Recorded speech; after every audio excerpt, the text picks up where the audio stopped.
Welcome to public TV news బులెటిన్ల ముందుగా headlines. HCU 400 ఎకరాల భూములను ఎవరు కూడా కొనవద్దు అంటున్న కేటీఆర్.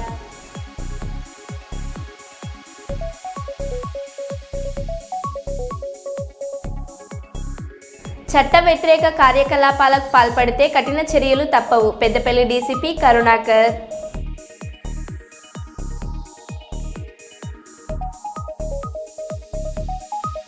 నా భర్త మరణాన్ని రాజకీయం చేయొద్దు అంటున్న జెసికా పగడాల.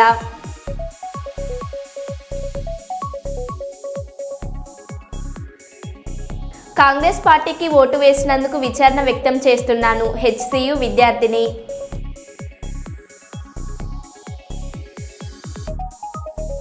అమ్మాయిలని కూడా చూడకుండా పోలీసులు మా మీద దారుణంగా లాఠీచార్జ్ చేశారు. హెచ్సియు విద్యార్థిని.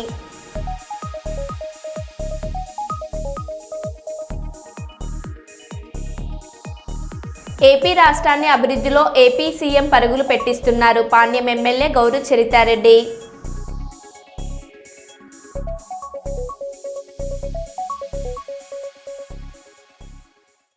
ఇక వివరాల్లోకి వెళ్తే, మెదక్ జిల్లా ఆందోళన నియోజకవర్గం టేక్మల్లో సన్నబియ్యం పథకం ప్రారంభం చేశారు.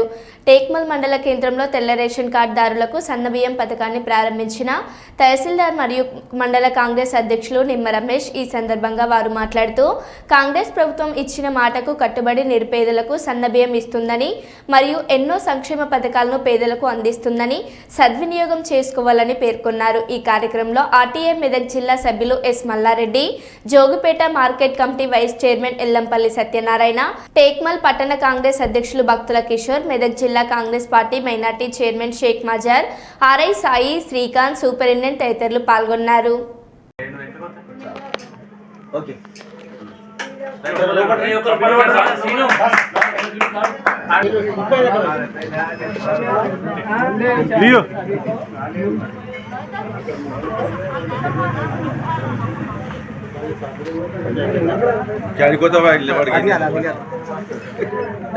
నేను వేరే దానికి మంచిది ఇట్లా చూస్తున్నా కావాలి టైం పడుతుంది.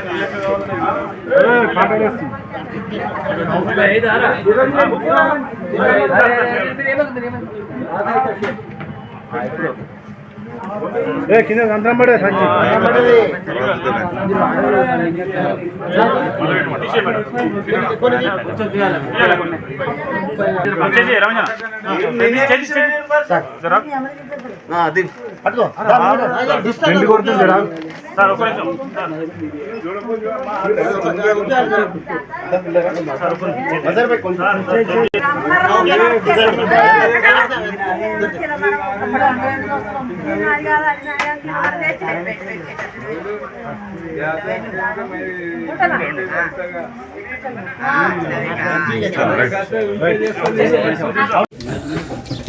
నెక్స్ట్ సత్యనారాయణ గారు, market committee Jogipet vice chairman గారు, పాల్గౌడ్ గారు.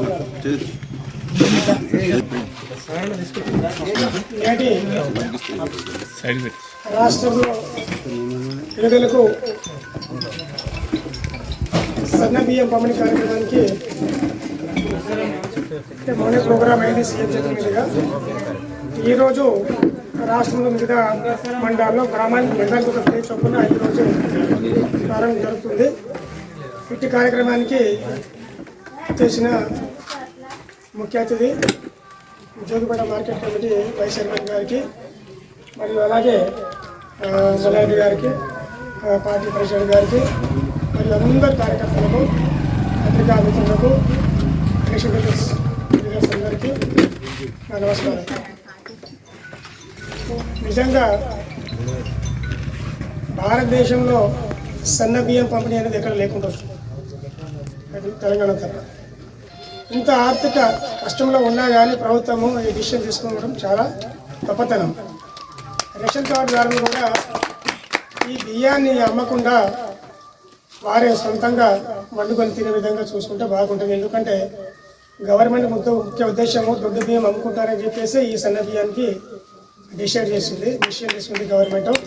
కాబట్టి ప్రజలందరూ బియ్యాన్ని నాకు అమ్మకుండా వాళ్ళే సొంతంగా వండుకొని భోజనం చేస్తే బాగుంటుందని చెప్పేసి కోరుకుంటూ ఇచ్చిన అవకాశాన్ని సెలవు చేసుకుంటూ ముగిస్తాను. Thank you. టేక్మాల్ మండలంలోని టేక్మాల్ విలేజ్లో సన్నబియ్యం కార్యక్రమానికి వచ్చేసిన స్థానిక ఎంఆర్ మెదక్ డిస్ట్రిక్ట్ రవాణా సంస్థ డైరెక్టర్ మల్లారెడ్డి గారు, మరి మండల కాంగ్రెస్ అధ్యక్షుడు రమేష్ గారు, బాబాయ్ గారు, మజార్ గారు, మరి పత్రికా విలేకరులు, మరి వచ్చిన లబ్ధిదారులకు, గ్రామ పెద్దలకు నా యొక్క కృతజ్ఞతలు తెలియజేయచ్చు. ఈరోజు మన రాష్ట్ర ముఖ్యమంత్రి అద్భుతమైన కార్యక్రమానికి మొన్ననే శ్రీకారం చుట్టినాడు. మరి పేద ధనిక అనే భేదం లేకుండా మరి ధనికులే సన్న బియ్యం తినాలా, మరి పేదోళ్ళు తినద్దా అనే కార్యక్రమాన్ని రూపొందించి ఈ సన్న బియ్యం కార్యక్రమాన్ని మన ముఖ్యమంత్రి ప్రవేశపెట్టినందుకు మరి వారికి కృతజ్ఞతలు తెలియజేయచ్చు. మరి ముఖ్యమంత్రి అనేక కార్యక్రమాలు, అభివృద్ధి కార్యక్రమాలు చేస్తున్నాడు.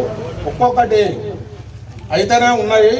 ఆయన ఆర్థిక దేశంలో ఎక్కడా లేని విధంగా తెలంగాణ రాష్ట్ర ప్రభుత్వం ఉగాది పర్వదినాన ప్రవేశపెట్టిన రేషన్ కార్డుదారులకు సన్నబియ్యం పథకాన్ని గౌరవనీయులు శ్రీ ముఖ్యమంత్రి యనుమల రేవంత్ రెడ్డి గారు మరియు పౌర సరఫరాల శాఖ మంత్రివర్యులు శ్రీ ఉత్తమ్ కుమార్ రెడ్డి నల్గొండ జిల్లాలో ప్రారంభించగా, రాష్ట్ర వ్యాప్తంగా ప్రారంభమవుతున్న సందర్భంగా చెన్నూరు ఎమ్మెల్యే వివేక్ వెంకటస్వామి ఆదేశాల మేరకు జైపూర్ మండల వేలాల గ్రామంలో రేషన్ షాప్ దగ్గర సన్నబియ్యం పథకం ప్రారంభించిన వేలాల కాంగ్రెస్ పార్టీ కార్యకర్తలు మరియు కాకా వెంకటస్వామి అభిమానులు పాల్గొనడం జరిగింది. రేవంత్ రెడ్డి గారు మరి ఏదైతే ఎలక్షన్లో వాగ్దానం ఇచ్చిండో, మరి మన రాష్ట్ర ప్రజలందరికీ సన్న బియ్యం ఇవ్వాలని చెప్పేసి ఏదైతే వాగ్దానం ఇచ్చిండో ఆ వాగ్దానాన్ని మరి ఈరోజు నెరవేర్చడం జరిగింది. ఏదైతే ప్రజలందరికీ కూడా సన్న బియ్యం ఇవ్వాలని మొదటి నుంచి చెప్పుకుంటూ వచ్చిండో, కొంచెం లేట్ అయినప్పటికీ కూడా ఖచ్చితంగా నేను స్టార్ట్ చేస్తానని చెప్పేసి మరి మాట తప్పకుండా ఈ యొక్క ప్రజాపాలనలో భాగంగా ఈరోజు మనందరికీ మరి ప్రతి రాష్ట్రం మొత్తం ప్రతి ఒక్క పేద రైతులందరికీ తెల్ల రేషన్ కార్డు ఉన్న ప్రతి ఒక్కరికి కూడా మరి యొక్క ఈ సన్న బియ్యం ఇవ్వడానికి రాష్ట్ర ప్రభుత్వం ముందుకొచ్చినందుకు వారికి మరి ప్రత్యేక ధన్యవాదాలు. మరి ఈ యొక్క కార్యక్రమం గురించి మరి ఎన్నో రోజులుగా మరి సన్న బియ్యం చేయాలని చెప్పేసి మరి రాష్ట్ర ప్రభుత్వం ఎంతో కసరత్తు చేసి మరి బోనస్లు ఇచ్చి కూడా మరి సన్న వడ్లు కావాలని చెప్పేసి బోనస్ ఇచ్చి కూడా మరి యొక్క వడ్లు కొనుగోలు చేయడం జరిగింది. సన్న వడ్లు కొనుగోలు చేసి ఈరోజు మనకు బియ్యం అందించడం జరిగింది. మరి యొక్క ఈ బియ్యం అందించినటువంటి రాష్ట్ర ముఖ్యమంత్రి వారికి, మన చెన్నూరు శాసనసభ్యులు వివేక్ వెంకటస్వామి గారికి, అలాగే మన గౌరవ పెద్దపల్లి ఎంపీ వెంకటస్వామి గారందరికీ కూడా మా యొక్క వేలాల గ్రామం తరఫున పేరు పేరున వారికి ధన్యవాదాలు తెలియజేస్తున్నాం. జై కాంగ్రెస్. కుప్పం కడా కార్యాలయంలో ఏర్పాటు చేసిన మీడియా సమావేశంలో మాట్లాడిన కడాపిడి వికాస్ మర్మత్ నియోజకవర్గంలో సుమారు 11,000 ఇళ్లను మంజూరు చేస్తున్నాం. నీటి సమస్యలను పరిష్కరించేందుకు ఇప్పటి వరకు సుమారు 400 కోట్ల రూపాయలు ఖర్చు చేశాం. 2026 డిసెంబర్ నెలలోపు నియోజకవర్గ వ్యాప్తంగా సోలార్ విద్యుత్తును ఏర్పాటు చేయడమే లక్ష్యంగా పెట్టుకున్నాం. పాఠశాల రూపురేఖలను మార్చేందుకు 10 కోట్లు కేటాయిస్తున్నాం. 2 నెలల్లో రోడ్ల నిర్మాణం పూర్తి చేస్తాం. కుప్పం మున్సిపాలిటీని మోడర్న్ మున్సిపాలిటీగా తీర్చిదిద్దుతామన్నారు. Non SC ST households కి ఇప్పుడు గైడ్ లైన్స్ రిలీజ్ చేస్తాము. వాళ్ళు అంటే 60% సబ్సిడీ గవర్నమెంట్ ఇస్తుంది, మిగతా వాళ్ళు ఎలా పే చేయాలి, ఎంత కిలోవాట్ వరకు ఎంత సబ్సిడీ పే చేయాలి, ఇది మొత్తం గైడ్ లైన్స్ రిలీజ్ చేస్తాము. మన గోల్ అంటే నెక్స్ట్ ఇయర్ డిసెంబర్ వరకు 2026 డిసెంబర్ వరకు మొత్తం constituency roof top solar power అయిపోవాలి. అది మన గోల్ నెక్స్ట్ ఇయర్ డిసెంబర్ వరకు. ఓకే, అది మన overall final target. And last is pension final verification చేసి పైన పంపించాము. అండ్ ఇప్పుడు మనకి ఒక రోజు స్పెషల్ పర్మిషన్ వస్తుంది. ఆ రోజు మొత్తం అప్లోడ్ చేసి శాంక్షన్ తీసుకొస్తాం. From May month you can expect that మనకి పెన్షన్ 100% సాచురేషన్ బేసిస్ లో అయిపోతుంది. మీ అందరికీ తెలుసు, రీసెంట్లీ పెన్షన్ సంబంధించి ఓన్లీ 1 ఇష్యూ వాస్ పెండింగ్ సదరం. అది కూడా మనం చాలా బ్రహ్మాండంగా అక్కడ క్యాంప్ చేసేసాము. ఓన్లీ 2 days లో 6,000 members కి చెక్ చేసాము. అది ఎప్పుడు కూడా జరగలేదు ఎక్కడ కూడా, అంటే ఇది రికార్డ్ బేసిస్ లో చేసాము. సో దాదాపు 14 డాక్టర్స్ వచ్చారు, ఫుల్ ఫెసిలిటీ ఇచ్చి 2 days లో మొత్తం క్లోజ్ చేసేసాం. సో ఇది ఇండివిజువల్ ఇన్ఫ్రాస్ట్రక్చర్ సంబంధించి ఉంది. ఇండివిజువల్ అంటే ఒక హౌస్ హోల్డ్ లో ఒక ఫ్యామిలీకి ఏమేమి కావాల్సిందే ప్రభుత్వం వైపు నుండి అది తెలియచేయడం జరిగింది. తర్వాత ఇప్పుడు కమ్యూనిటీ సంబంధించి మాట్లాడతాను. కమ్యూనిటీ అంటే ఆ నార్మల్ ఫెసిలిటీస్ ఏమేమి ఉండాలి. కూడా చెప్పాను, అది ఇంకా జరుగుతుంది. అంటే గండికోట ప్రాజెక్ట్ నుండి అంటే వాటర్ తీసుకువస్తున్నాము. కానీ ఇప్పుడు మన ఎమర్జెన్సీ ఫండ్స్ లో దాదాపు 4 crore ఖర్చు చేసాము ఇప్పటి వరకు. ఎక్కడెక్కడ వాటర్ రిక్వైర్మెంట్స్ వస్తున్నాయి, ఇమీడియట్లీ పంప్ పెట్టుకోవాలి, ఇమీడియట్లీ బోర్ వేసుకోవాలి అంటే మీ అందరూ చూస్తున్నారు. అంటే ఎక్కడ కూడా మనకి ఇమీడియట్లీ ఇన్ఫర్మేషన్ వస్తుంది అంటే నేను స్టాఫ్ పంపిస్తున్నాను. స్టాఫ్ వాళ్ళు కూడా అక్కడ వెళ్ళి అంటే ఇమీడియట్లీ పంచాయత్ ఫండ్స్ ఉంటే పంచాయత్ ఫండ్స్ తో చేస్తున్నారు, లేకపోతే నా దగ్గర ఫండ్స్ ఉన్నాయి, నేను ఎమర్జెన్సీ ఫండ్స్ లో వాళ్ళకి శాంక్షన్ చేస్తున్నాను. సో అది ప్రాబ్లం ఉండదు. కానీ మీ అందరికి ముందు కూడా చెప్పాను, this is the last year. ఈ సంవత్సరం అంటే లాస్ట్ సంవత్సరం ఇదితో మనకి ఇబ్బంది వస్తుంది. నెక్స్ట్ ఇయర్ నుండి ఆ ప్రాబ్లమే రాదు సమ్మర్ లో. ఎందుకంటే ఈ Gandikota project almost final stages లో ఉన్నాయి. డిపిఆర్ కూడా పూర్తి అయిపోతుంది and work will start very soon. Okay, అది మీ అందరికి తెలియజేస్తున్నాను. హైలైట్స్ లాస్ట్ 1 month లో, అది ఇంపార్టెంట్ కొంచెం తెలుసుకోవాలి ప్రజలకి. 50, 100, 5175 బెనిఫిషరీస్ కి చెక్ చేసాము. It is a record figure in 2 days. Normally ఇంతమందికి చెక్ చేయడానికి రెగ్యులర్ ప్రాసెస్ లో 1 year మినిమం గా పడుతుంది. కానీ మనం ఇక్కడ 2 days లో చేసేసాము ఒక స్పెషల్ రిక్వెస్ట్ తో. సో అది ఫస్ట్ అచీవ్మెంట్. సెకండ్, మీ అందరికీ తెలుసు ఇప్పుడు జాబ్ మేళా చేసాము, మీకు తెలియజేసాను మధ్యలో. అది కూడా చాలా సక్సెస్ఫుల్ అయింది. Women's day celebration first time 8th March ఇంకా ఇంటర్నేషనల్ ఉమెన్స్ డే ఇంకా బ్రహ్మాండంగా సెలబ్రేట్ చేసాము. ఆ రోజు అన్రికగ్నైజ్డ్ ఉమెన్ కి రికగ్నైజ్ చేసాము. వాళ్ళు మంచి పని చేశారు, మనకు సమానం ఇవ్వడం జరగలేదు. వాళ్ళకి ఫస్ట్ టైం సమానం ఇచ్చాము. ఫస్ట్ టైం మనకి ఈ energy champions, social change champions. So slowly మన ఆనరబుల్ సీఎం సార్ టార్గెట్ అంటే 30,000 జాబ్స్ క్రియేట్ అవ్వాలి. సో మనం ఇక్కడ 5 years లో 30,000 జాబ్స్ మినిమం గా క్రియేట్ అవ్వాలి, అది మన టార్గెట్. సో మనం దాదాపు 14,000 లో రీచ్ అయ్యాము ఇప్పటి వరకు. ఓకే, 8 months లో. సో అది కూడా ఒక మంచి ప్రోగ్రెస్. ఇంకా ముందుగా పాజిటివ్ గా వెళ్తున్నాం. ఇది ఎంప్లాయ్మెంట్ సంబంధించి. ఇంకా ఇప్పుడు లాస్ట్ ఇంకా చాలా ఉన్నాయి, కానీ మీకు లాస్ట్ నేను మున్సిపాలిటీ గురించి అప్డేట్ చేస్తాను. ఎక్కడ మాల్స్ ఉండాలి, డ్రైనేజ్ ఎలా ఉండాలి, పాత్వేస్ ఎక్కడ ఉండాలి, all A to Z. Master plan అంటే మీ అందరికీ తెలుసు, అది బ్లూ ప్రింట్ కాపీ ప్రతి విలేజ్ కి ఉండింది అప్పుడు, కానీ మున్సిపాలిటీ సంబంధించి లేదు. అది ఖచ్చితంగా ఉండాల్సిందే. అది ఫస్ట్ స్టెప్.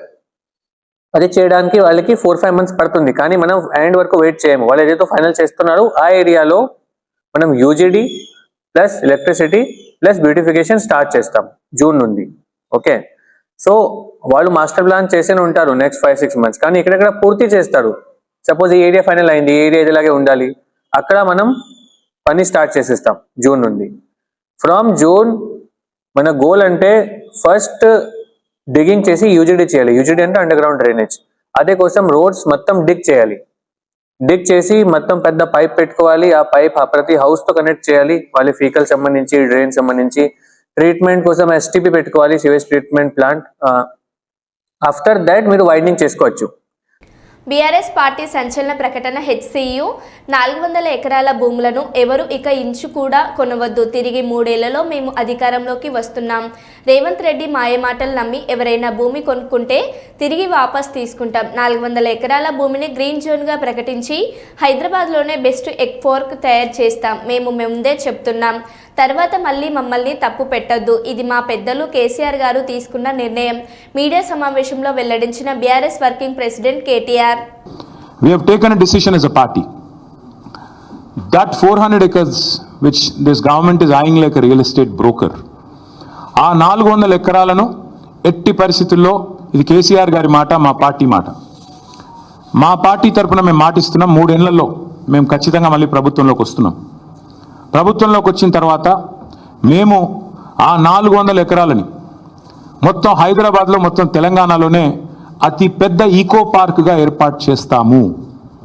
ఇప్పుడే నేను స్పష్టంగా చెప్తా ఉన్నా, ఈరోజు ఎవరైనా రేవంత్ రెడ్డి విసిరే బిస్కెట్లకు ఆశపడి, రేవంత్ రెడ్డి చెప్పే మాటలకు ఆశపడి ఆ ల్యాండ్ 1 ఇంచ్ ఎవరన్నా కొనుక్కున్నా మళ్ళీ కుండ బద్దలు కొట్టినట్టు చెప్తున్నా, మమ్మల్ని తర్వాత అనొద్దు.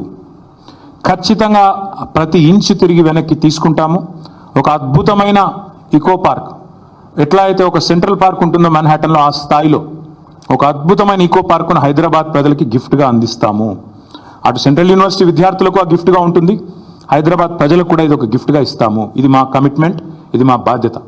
ఛత్తీస్గఢ్లో జరిగినటువంటి ఎన్కౌంటర్లో దండకారణ్య స్పెషల్ జోన్ కమిటీ సభ్యురాలు రేణుక అలియాస్ బాను హతమైన విషయం తెలిసింది. ఇట్టి కార్యక్రమంలో సిఎల్సి నాయకులు నారాయణ, లక్ష్మణ్, తెలంగాణ ప్రజా ఫ్రంట్ రాష్ట్ర కోఆప్ కన్వీనర్ సంజీవరావు, ఇతర నాయకులు అశేష ప్రజావాహిని సమూహంలో చివరి అంతిమ యాత్ర తదనంతరం కార్యక్రమం పూర్తి చేయబడింది.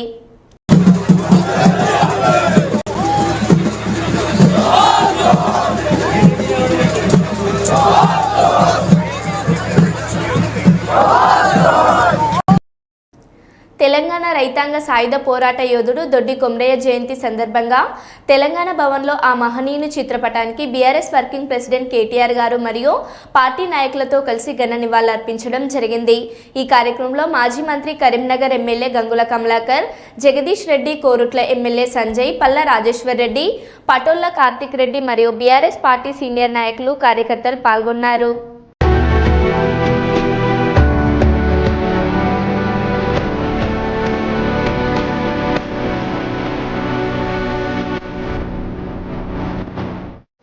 వరంగల్ లక్ష్మీపురం కూరగాయల మార్కెట్లో గత కొన్ని రోజులుగా నెలకొన్న పలు వివాదాలపై వివరిస్తూ మార్కెట్ వ్యాపారస్తులు స్థానిక division corporator Chintakula Anil media సమావేశం నిర్వహించారు.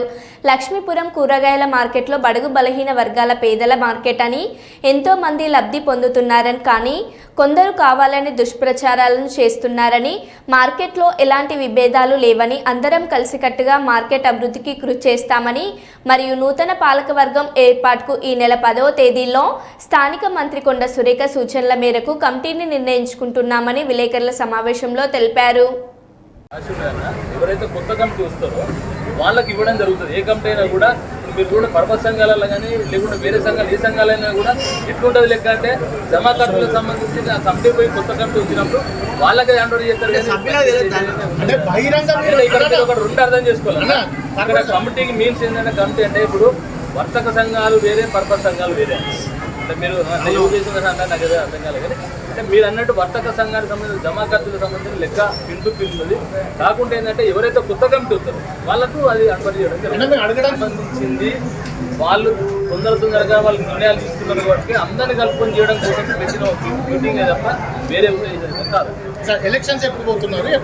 అత్యంత ప్రతిష్టాత్మకమైనటువంటి లక్ష్మీపురం కూరగాయల మార్కెట్ ఎన్నో విభిన్న వర్గాలకు, బడుగు బలహీన వర్గాలందరికీ కూడా ఒక అన్నం కల్పించేటువంటి అమ్మగా మనందరికి కూడా కొలువై ఉన్నటువంటి కూరగాయల మార్కెట్ను ఎంతమందో దీని మీద ఆధారపడి జీవనం వెల్లడిస్తున్నారు.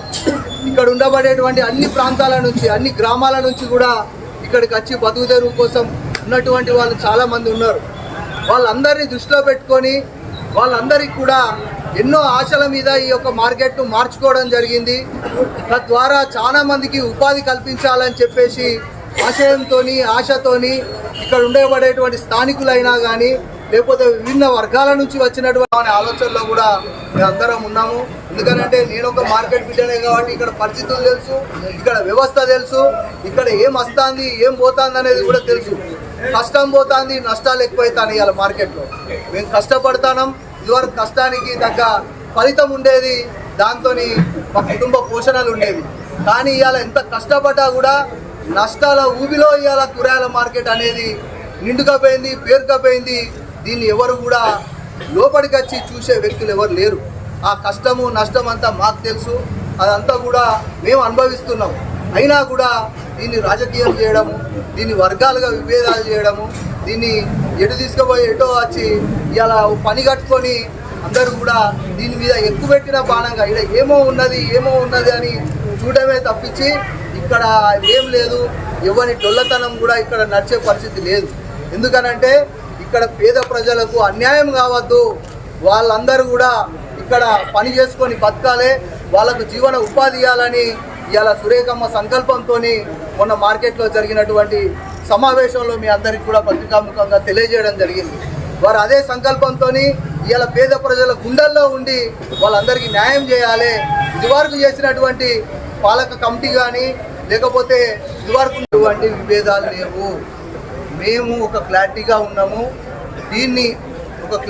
ఉన్నాము, దీన్ని అందరూ కూడా అర్థం చేసుకొని దీని మీద ఎటువంటి భేదాభిప్రాయాలు ఉన్నట్టుగా లేనిది ఉన్నట్టుగా సృష్టించి రాయడం అనేది కాకుండా మా యొక్క మనసులో ఉన్నటువంటి మాటలేంది, మేము ఏం చేయాలనుకుంటాము, ఇక్కడ ప్రతి విషయాన్ని కూడా మా యొక్క నాయకత్వానికి తీసుకుపోయి, ఎందుకనంటే ఇలా ఎవరు అధ్యక్షులు కార్యదర్శులు ఏ కమిటీ ఏర్పడ్డా కూడా ఇలా మనకు స్థానికంగా ఉండేటువంటి ఎమ్మెల్యే గారైనటువంటి మంత్రి గారైనటువంటి కొండా సురేఖమ్మ గారి దగ్గరికి పొంది ఏ పనులు ఈ మార్కెట్ తెచ్చుకోలేము.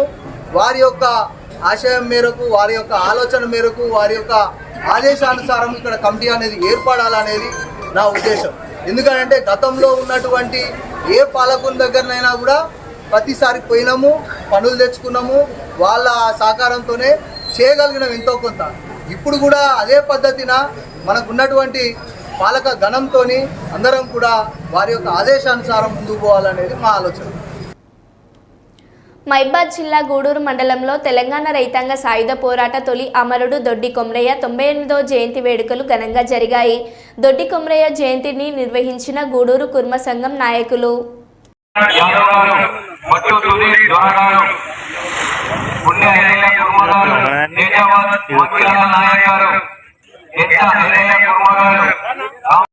ప్రధాన కార్యదర్శి మోదరాజు రవి గారు,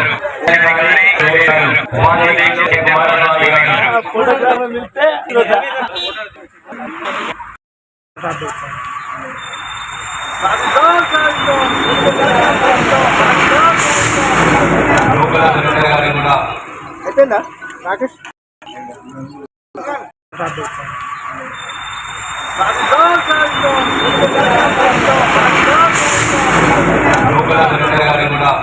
అయిపోయిందా రాకేష్?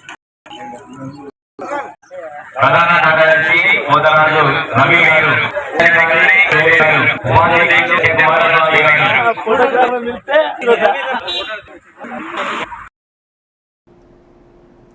జనగామ జిల్లా పాలకుర్తి మండల కేంద్రంలోని రాజు చౌరస్తా వద్ద లారీలు ఢీకొన్న సంఘటనపై తక్షణమే స్పందించిన సీఐ గట్ల మహేందర్, ఎస్ఐ పవన్ కుమార్, ఆర్ఎండ్బి డిఈ అశోక్ రాజీవ్ చౌరస్తా నలువైపులా డివైడర్లను ఏర్పాటు చేయడానికి కొలతలు తీసుకున్నారు.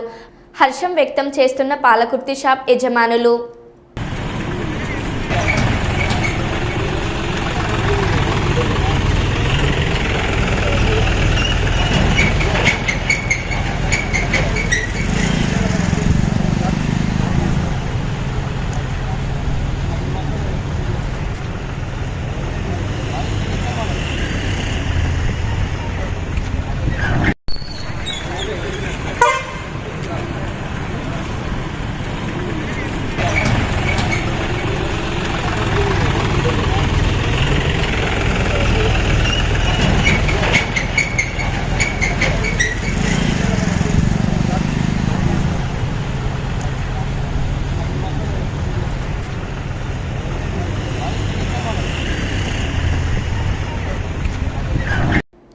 తన భర్త మృతిని మత విద్వేషాలను రెచ్చగొట్టేందుకు కొంతమంది వాడుకుంటున్నారని ప్రవీణ్ పగడాల భార్య జెప్సికా పగడాల ఆరోపించారు.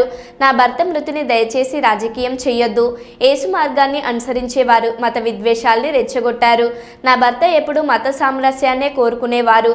ఆయన మృతిపై ప్రభుత్వం చేస్తున్న దర్యాప్తుపై నమ్ముకుంది. ఆ విచారణకు అందరూ సహకరించాలని కోరారు. For the unwavering support from my Christian brothers and sisters, I request your cooperation during this investigation. Government was quick to order complete investigation, and we are gratefully thankful. We believe in the government investigation, and I urge, please do not disturb the religious harmony, as my husband Praveen never intended to disturb the communal harmony in the society. Thank you. Praise the Lord. My name is Kiran Pagdala and I am Praveen Pagdala's brother. I request your cooperation during this time of investigation. Government was quick to order complete investigation to Praveen Pagdala death. We are thankful for this. As investigation is going on, I appeal to all who are enthusiastically involving into self-investigation to refrain from it, as it is tarnishing the image of Praveen Pagadala garu. Some YouTubers and bloggers are spreading the false information on this death. Some are communally and politically utilizing his death and investigation. I urge all to stop this as a symbol of respect to Praveen Pagadala garu, as it is a service to the church and community, as he never intended to disturb communal harmony in the society.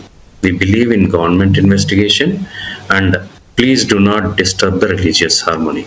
Thank you so much.